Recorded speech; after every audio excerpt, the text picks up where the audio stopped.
Welcome back to my YouTube channel Bihar career academy. और इस video में हम रासायनिक विज्ञान के टॉपिक पे बात करेंगे।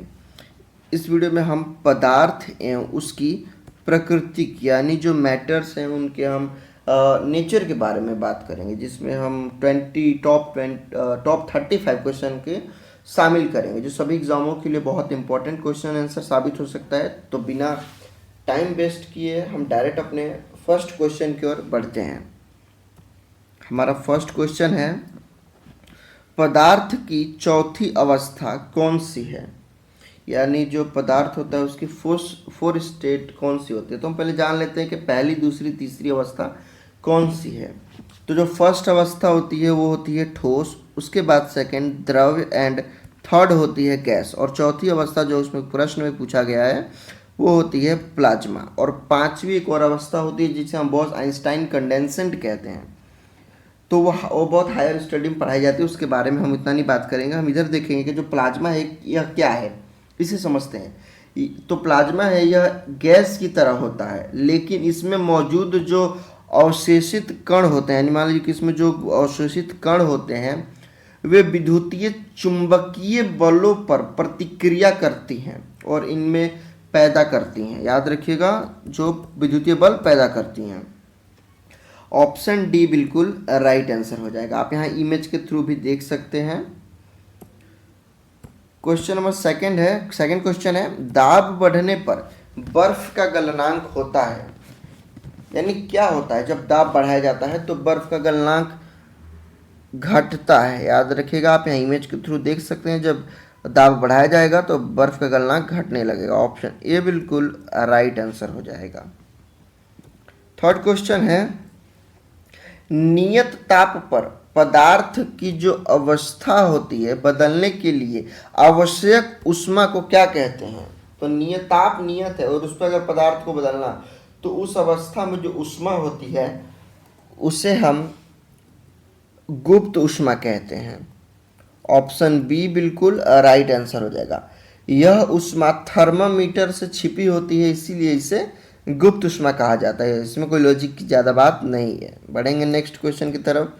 क्वेश्चन नंबर 4 है, सुराही का पानी ठंडा होता है, इसका मुख्य कारण है जो घड़ा होता है मटका, उसका पानी इतना ठंडा होता है, आपने देखा होगा गर्मी दिन में इसका पानी बहुत ठंडा रहता है। तो ये किस कारण होता है? तो सुराही में पानी ठंडा होने का मुख्य कारण वाष्पीकरण होता है, जल का वाष्पीकरण। और वाष्पीकरण के लिए जरूरी ऊष्मा सुराही में मौजूद पानी से बनती है, जिससे पानी ठंडा रहता है। ऑप्शन ए बिल्कुल राइट आंसर हो जाएगा। क्वेश्चन नंबर 5 है, जब बर्फ पानी में तैरता है तब इसके आयतन का कौन सा भाग पानी के ऊपर रहता है? आप यहाँ देख सकते हैं, ये बर्फ एक ग्लास में है जिसमें ये लेवल है, ये जो लेवल दिख रहा है आपको ये पानी का लेवल है। मैं यहाँ पर कलर चेंज करता हूँ, शायद दिख जाए इससे। यहाँ पर ये पानी का लेवल है, तो ये जो आपको ऊपर दिख रहा है ये इतना बर्फ है, और ये जो है ये पानी के नीचे इतना बर्फ है। तो अगर हम इसको पूरा 10 माने, अगर ये पूरा जो बर्फ है अगर ये 10 है तो जिसमें से एक भाग ऊपर है और 9 भाग नीचे है, यानी इसे 1/10 कहा जाता है। ऑप्शन ए बिल्कुल राइट आंसर हो जाएगा। क्वेश्चन नंबर 6 है, तापमान के बढ़ने से पदार्थ के कण की गति होती है। तो आप यहाँ देख सकते हैं, जब टेम्परेचर यहाँ पर नॉर्मल है, ठीक है, बट यहाँ पर टेम्परेचर बढ़ाया गया है, यानी बिफोर से आफ्टर आप यहाँ देखेंगे कि जो ये पदार्थ है इनकी देखिए गति, आप यहाँ इनकी गति देखिए तो ये जो पीछे दिख रही कितनी कम, बट आप यहाँ इनकी गति देखिए तो ये जो इनका और आप पीछे निकल रहा है कितना बड़ा निकला हुआ है। तो यानी इनकी गति बढ़ती है। ऑप्शन ए बिल्कुल राइट आंसर हो जाएगा, क्योंकि ठोस पदार्थ के कण ना तो एक दूसरे के निकट आ सकते हैं और न ही दूर जा सकते हैं। क्वेश्चन नंबर 7 है, जिस पदार्थ का आकार और आयतन दोनों निश्चित हो वह कहलाता है। तो आइए समझते हैं कि जिस पदार्थ का आकार और आयतन दोनों निश्चित हो वो क्या कहलाता है। तो आप यहाँ इमेज के थ्रू क्लियर ज़्यादा होगा। आप यहाँ देख सकते हैं, ये अगर ठोस पदार्थ है, ठीक है, तो इसमें ये इसके कण है, देखिए यहाँ पर एटम्स इसके कितने पास पास हैं, बिल्कुल गैप नहीं है।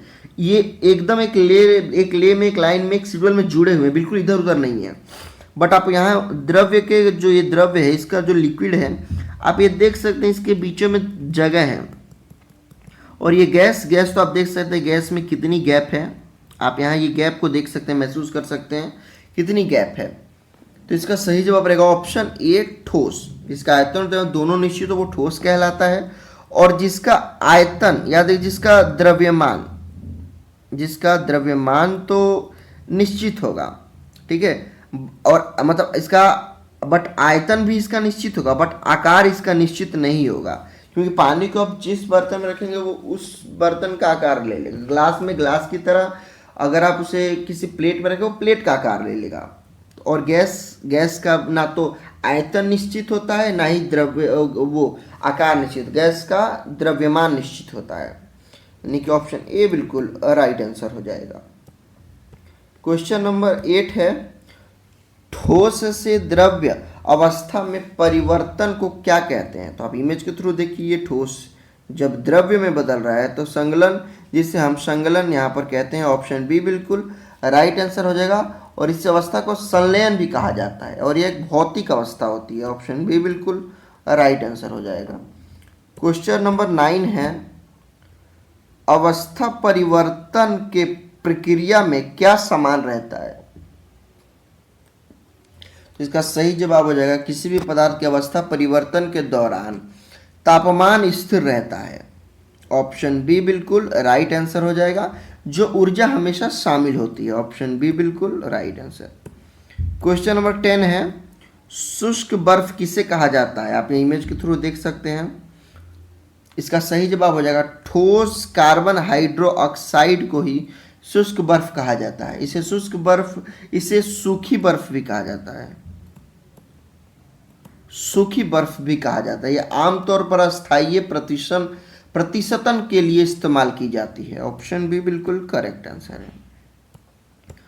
क्वेश्चन नंबर 11 है, गैस के अधिक आयतन को कम आयतन वाले सिलेंडर में रखा जा सकता है, यह गैस किस गुण के कारण संभव है? रखा जा सकता है किस गुण के कारण, किस प्रॉपर्टीज के कारण ये पॉसिबल है? तो इसका सही जवाब हो जाएगा इसकी संपीडितता बहुत अधिक होती है, यानी इसे बहुत पीटा जा, बहुत कंप्रेस, यानी संपीडितता का मतलब कंप्रेस किया जा सकता है। आप अपने घर में ही देखते होंगे कि छोटा सा सिलेंडर बट उसमें बहुत ज़्यादा गैस होती है, तो उसे संपीड यानी कंप्रेस किया जाता है, ऑप्शन बी बिल्कुल राइट आंसर हो जाएगा। क्वेश्चन नंबर 12 है, निम्नलिखित में से किसमें परिवर्तन करके वाष्पीकरण को बढ़ाया जा सकता है? तो आर्द्रता में कमी होने के कारण जो वाष्पीकरण बढ़ाया जा सकता है, ऑप्शन डी बिल्कुल राइट आंसर हो जाएगा। क्वेश्चन नंबर 13 है, जब पदार्थ प्लाज्मा अवस्था में होता है तब इसके कण के रूप में होते हैं, इसके कण किस रूप में होते हैं? तो इसका कण आयनीकृत गैस के रूप में होते हैं। और याद रखिएगा जब इसके कण आयनीकृत गैस के रूप में होते हैं तब प्लाज्मा में आयन, इलेक्ट्रॉन और तटस्थ परमाणु होते हैं, ऑप्शन सी बिल्कुल राइट आंसर हो जाएगा। क्वेश्चन नंबर 14 है, निश्चित ताप पर द्रव्य का ठोस में बदलना क्या कहलाता है? तो निश्चित ताप पर द्रव्य का ठोस में बदलना, देखिए यहाँ पर देख सकते हैं इमेज के द्वारा, द्रव्य जब ठोस में बदल रहा है तो हीमीकरण कहलाता है, जिसे संगलन भी जिसे जमना भी कहते हैं, ऑप्शन बी बिल्कुल राइट आंसर हो जाएगा। क्वेश्चन नंबर 15 है, बर्फ की गलन की गुप्त ऊष्मा का मान कितना होता है? तो बर्फ के गलन की जो गुप्त ऊष्मा होती है वो 80 कैलोरी प्रति ग्राम होती है, यानी कि जिसे 3.34 गुणे 105 जूल प्रति केजी, जूल को जे से डिनोट करते हैं, जूल प्रति केजी होता है। इसका मतलब है कि 0 डिग्री सेल्सियस पर अगर हम 1 किलोग्राम बर्फ को मतलब 1 किलोग्राम बर्फ यानी 3.34 गुणे 105 जूल ऊष्मा आवेशित करती है, इसी तापमान पर बर्फ में बदल जाती है, ऑप्शन सी बिल्कुल राइट आंसर हो जाएगा। क्वेश्चन नंबर 16 है, अपेक्षित आर्द्रता को मापने वाले यंत्र को क्या कहते हैं? आप यहाँ देख सकते हैं हाइग्रोमीटर कहते हैं, हाइग्रोमीटर, ऑप्शन सी बिल्कुल राइट आंसर हो जाएगा। क्वेश्चन नंबर 17 है, तरल पदार्थों के अपेक्षित घनत्व किससे मापी जाती है? तो तरल पदार्थों के अपेक्षित घनत्व को हाइड्रोमीटर से मापा जाता है, या इसे हम एरोमीटर से भी माप सकते हैं। ऑप्शन बी बिल्कुल राइट आंसर हो जाएगा। क्वेश्चन नंबर 18 है, गैस को द्रव्य में बदला जा सकता है। इसका सही जवाब है दाब बढ़ाकर और तापमान घटाकर इसे द्रव्य में बदला जा सकता है। ऑप्शन सी बिल्कुल राइट आंसर हो जाएगा। क्वेश्चन नंबर 19 है, क्या बदलकर हम पदार्थ को एक अवस्था से दूसरी अवस्था में बदल सकते हैं, यानी कौन सी प्रॉपर्टी को बदलकर? इसका सही जवाब रहेगा तापमान को बदलकर हम पदार्थ को एक अवस्था से दूसरी अवस्था में बदल सकते हैं, यानी टेम्परेचर को। ऑप्शन सी बिल्कुल राइट आंसर हो जाएगा। क्वेश्चन नंबर 20 है, जिस तापमान पर ठोस पिघलकर द्रव्य में बदल जाता है वह कहलाता है, तो वह गलनांक कहलाता है। ऑप्शन बी बिल्कुल राइट आंसर हो जाएगा। क्वेश्चन नंबर 21 है, शीतलता का कारण क्या है? मटके वाले टॉपिक, जो मटका वाला क्वेश्चन था सेम वही है, मतलब कि जैसे उसमें मटका पानी ठंडा क्यों रहता है, और शीतलता कारण क्या है, तो वही वाष्पीकरण। ऑप्शन सी बिल्कुल राइट आंसर हो जाएगा। क्वेश्चन नंबर 22 है, 0 डिग्री सेल्सियस पर जल की भौतिक अवस्था क्या होती है? तो 0 डिग्री सेल्सियस पे जल की जो भौतिक अवस्था होती है वह होती है तरल और ठोस दोनों। अब समझते हैं कैसे। ऐसा इसलिए होता है क्योंकि 0 डिग्री सेल्सियस बर्फ का गलनांक होता है। किसका गलनांक होता है? तो याद रखिएगा, गलनांक होता है किसका? बर्फ का होता है। साथ साथ पानी का हिमांक भी होता है। आप सोचिए, जो 0 डिग्री सेल्सियस है वो पानी का 0 डिग्री सेल्सियस हिमांक होता है, यानी जमना, और बर्फ का गलनांक होता है यानी पिघलना। तो सामान्य दाब यानी 1 एटमोस्फियर को हम एटीएम में मापते हैं। एटीएम 1 एटमोस्फियर पर 0 डिग्री सेल्सियस का जल तरल अवस्था में होता है, यानी कि ऑप्शन सी बिल्कुल राइट आंसर हो जाएगा। क्वेश्चन नंबर 23 है, एक निश्चित ताप पर वाष्प का द्रव्य में बदलना क्या कहलाता है? तो वाष्प का लिक्विड में बदलना एक निश्चित ताप पर, मैंने आपको बताया था टेम्परेचर ही भागीदार होता है बदलने में द्रव्य की स्थिति, और मतलब पदार्थ की स्थिति को। तो ताप, निश्चित ताप फिर भी वाष्प का द्रव्य में बदल जाना सिंघनन कहलाता है। ऑप्शन ए बिल्कुल राइट आंसर हो जाएगा। क्वेश्चन नंबर 24 है, जल के लिए वाष्पन की गुप्त ऊष्मा कितनी होती है? इसका सही जवाब हो जाएगा 540 कैलोरी प्रति ग्राम होती है, यानी कि ऑप्शन सी बिल्कुल राइट आंसर हो जाएगा। क्वेश्चन नंबर 25 है, शुद्ध जल का घनत्व कितना होता है? इसका सही जवाब हो जाएगा 1 ग्राम पर सीसी। ऑप्शन ए बिल्कुल राइट आंसर हो जाएगा। क्वेश्चन नंबर 26 है, किस तापमान पर पानी का घनत्व अधिकतम होता है? तो 4 डिग्री सेल्सियस पे पानी का घनत्व अधिकतम होता है, यानी कि 39.2 डिग्री फ़ारेनहाइट पर। इस तापमान पर पानी का घनत्व जो होता है वो 1 ग्राम प्रति सेंटीमीटर क्यूब होता है। ऑप्शन बी बिल्कुल राइट आंसर हो जाएगा।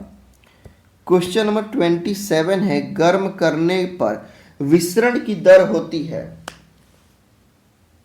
तेज। याद रखिएगा, जब हम गर्म करेंगे तो विसरण की दर तेज होती है। ऑप्शन बी बिल्कुल राइट आंसर हो जाएगा। नेक्स्ट क्वेश्चन है, क्वथनांक से कम तापमान पर द्रव्य के वाष्प में बदलने की प्रक्रिया को क्या कहते हैं? तो इसका सही जवाब हो जाएगा वाष्पीकरण। जब क्वथनांक से कमी द्रव्यमान पर बदलने की प्रक्रिया को वाष्पीकरण कहते हैं। ऑप्शन बी बिल्कुल राइट आंसर हो जाएगा। क्वेश्चन नंबर 39 है, निम्नलिखित में से कौन ऊर्ध्वपातन कर सकता है? इसका सही जवाब हो जाएगा इनमें से सभी, यानी अमोनिया क्लोराइड, जिसे हम NH4Cl भी और CI भी कहते हैं, और कपूर, ये दोनों उत्पादन कर सकते हैं, और नेफ्थलीन भी, याद रखिएगा। क्वेश्चन नंबर 30 है, एलपीजी से दुर्गंध आती है क्योंकि इसमें मिलाया जाता है।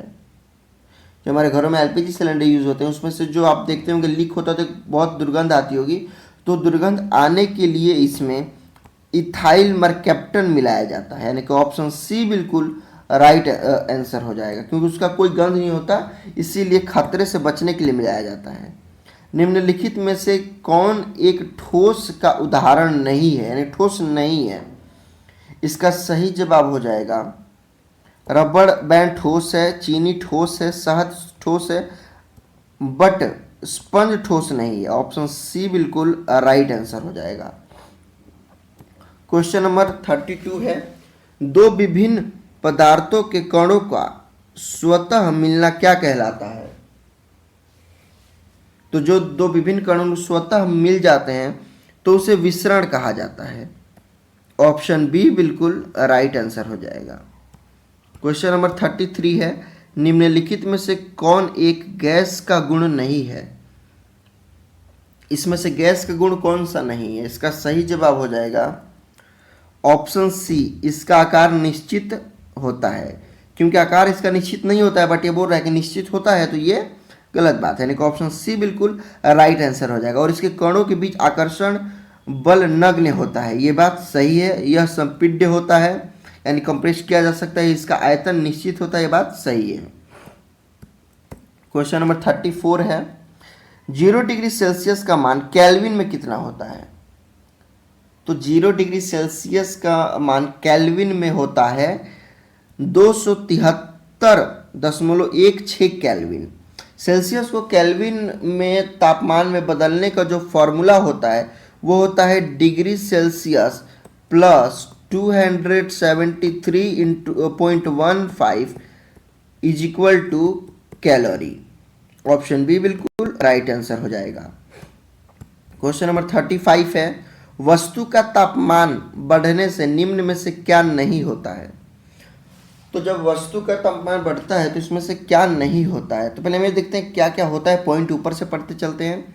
वस्तु की गतिज ऊर्जा बढ़ जाती है, यह बात गलत है, उसकी ऊर्जा नहीं बढ़ती है, यानी ऑप्शन ए बिल्कुल राइट आंसर हो जाएगा। वस्तु के कणों की गतिज ऊर्जा बढ़ जाती है, बात सही है। अगर वस्तु ठोस है तो उसके कण अपने जगह पर तेजी से कंपन करने लगते हैं, बात सही है। अगर वस्तु द्रव्य है या गैस है तो वह तेजी से गति करने लगती है, बात सही है। वस्तु गतिज ऊर्जा बढ़ जाती है, ये बात गलत है। ऑप्शन ए बिल्कुल राइट आंसर हो जाएगा।